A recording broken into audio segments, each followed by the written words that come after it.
So yan guys, hello. Libreng sakay tayo ngayon dito sa Cebu. Paano ko usap si Ram? Wag hapon. Yes. Alam nyo ba guys, nasiyahan yung mga pasahero kasi ang gwapo daw nung driver. Wala tayong magawa dyan. Live na live. Ay, pwera buyag, pwera. So ngayon, yung mga pasahero natin kasi, alam naman natin na Friday, ang hirap sumakay, no? Kaya feel ko din sila kahit ako'y nagbabike ng papunta sa trabaho, pero feel ko yung hirap habang ikaw na naghihintay ng sasakyan kasi ganun eh. Before, ganun din ako at alam ko yung ruta na yan kasi dyan kami nakatira.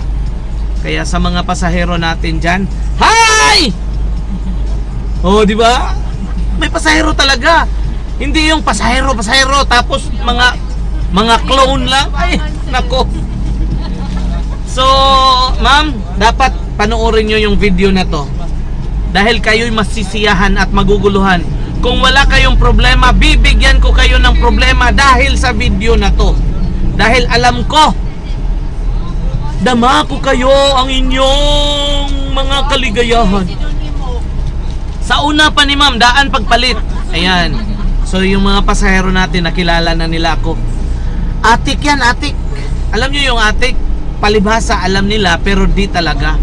Para lang maihatid kasi libreng sakay tayo eh. O di ba?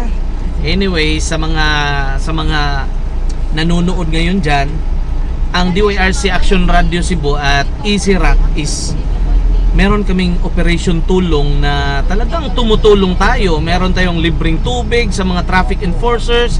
Meron din tayong